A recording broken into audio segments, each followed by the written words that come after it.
Hey ladies and gentlemen, welcome back to another HD broadcast. And today, or at least tonight, I just had to look out my window to check, make sure exactly what time it was, because you know, casting all the time, you tend to lose track of time. But yeah, I thought I'd go ahead and look out and try to find a good set of games to cast. And I really wanted to cast some tournament games, some tournament plays, cast a good series of battles. And I was able to run across the TL Open #2, and a lot of good players are competing in that. I've decided to go ahead and pick up the cast starting from the semifinals onward. So if you guys are watching this game right now and you guys, want to watch the entire TL Open replays or broadcast, then you guys should probably stop this game right now, because I'll be spoiling all the games up to the semifinal just by revealing the players.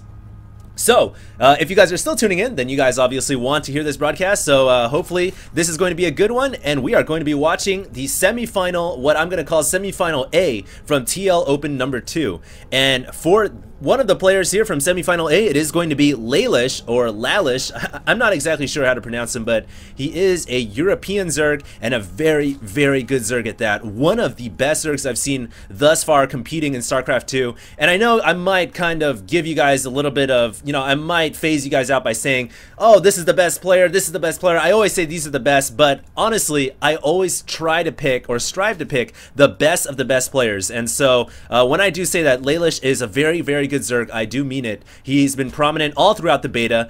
Notice right now he's actually trying to get his hatchery up, but his opponent Ag doing a very good job of keeping that drone from plopping down and becoming a hatchery. This probe is stopping evolution. He is against Darwin right here, and he's finally gonna get away from the drone, and the drone should go back and build that hatchery. No, actually, taking a look back at the minerals, I never actually glanced at this. It looks like Lalush was never planning to get a hatchery down early on after all. He's just actually getting a spawning pool, getting his gas, gonna be opening with a very standard, I think, 14 pool, 16 gas, and then he's going to, 14 gas, 16 pool.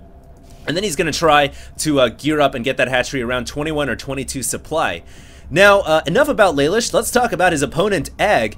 Ag obviously has to be a good player as well. He had to come across all these players. I think the TL Open #2 had at least 100 players. I might be wrong. Someone can correct me on that. But he's definitely one of the best, because he's come down to the Final Four, and although I've never cast a game of Ag before, I'm going to give him the benefit of the doubt and say that he's a very good Protoss, and I hope he is, because I want to see a good old Rush'em Bash'em Protoss versus Zerg battle, one of the best matches in StarCraft 2. Now, if we look at Ag, it looks like he is trying to secure his natural expansion fairly soon. He's opened with Forge Gateway, and he didn't try to block the ramp with that pylon photon cannon wall. Now Lalush is going to be getting his hatchery right on 22 supplies, so just one drone over. And yeah, he's just getting the speed. But as far as Ag goes, he's not going to be getting the Nexus yet. He's just getting his minerals up, and now he is going to be saving up for that Nexus. But I just want to say, this is a very greedy build, in my opinion, for Protoss players. And I think this really allows a Zerg to play safely. He doesn't have to worry about Protoss pressure, because he knows that the Protoss is going for this expand. And look at this, Lalush has Zerglings. He's just kind of poking in. He sees the Nexus going up. And in my opinion, when I play Zerg and I see a Protoss player go for such a fast expand, I love it, because I will retain full map control. I know the Protoss player is going to be gearing up all these probes. Hold that thought. Looks like the Zerglings are going to surround these Zealots, and they could possibly take down one of them. The Zealot falls. Only one Zealot remains, but only two Zerglings. The rest of their brethren falling there, their blood and carcasses spewing out and oozing blood on the floor of Xel'Naga Caverns. What I wanted to say was, I personally love it when Protoss players go for a fast expand. Why? Because I like it. I like to be able to pump mass drones. I don't want to, fear the 4-gate, fear, mass phoenixes or anything like that. I love to be able to just sit back and just spam D all day long on my hatcheries and get a really, really strong economy. And this is what, when a Protoss player goes for this build, it kind of allows you to do it. On top of that, this map is very hard to hold on to the natural, both for Zerg and for Protoss. And look at this, Ag here, oh, brings the Zealot just back in time, but no, is not going to be able to block off the Zerglings from running in. Oh man, I gotta hold my thought every single time, because Lalush is keeping the pressure on, gonna get his Zerglings inside the Protoss main. Is he gonna be able to kill off any drones, or excuse me, probes? We are watching the Protoss here.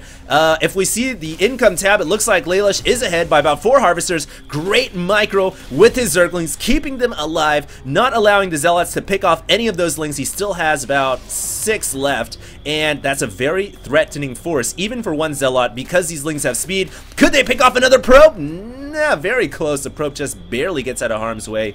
Meanwhile, we do have a layer coming up back at the Zerg main. When are these Zerglings gonna die? Ag here has to take out these Lings, and Lalush showing his superior control. This is where Zerg players really do have an advantage. When Protoss players go for fast expand, it can be difficult to hold off your ramp with and your natural at the same time, because Speedlings are so fast, so agile, and Lalush there really exploiting that to his maximum potential. His Zerglings are still alive, ladies and gentlemen. 4 Zerglings up, but it looks like they might finally get picked off, finally, by Ag. One thing that Ag did well, though, is he did not really lose that many Harvesters, although the one thing is the Zerg player Lalush was able to put a lot of pressure on Ag, and that's got to have hurt his build order, forcing him to split a lot of his attention over to the defense.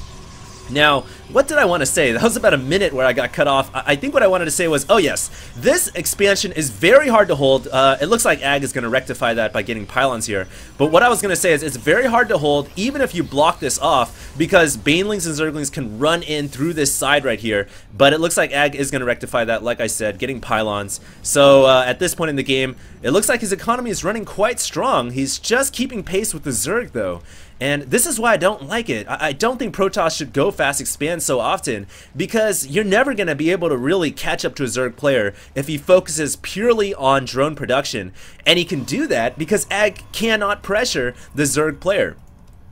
So, I don't know, what is Ag going to do? He's getting Robotics Facility down, but on the other side of the map where the Zerg Swarm live, there is going to be a bunch of Hydralisks popping out. We have about 8 or 9 I saw in the production, and there is about, on the units tab, we have about 7 Hydras and about 10 Zerglings, and Hydraling is extremely potent against gateway units as well as Immortals.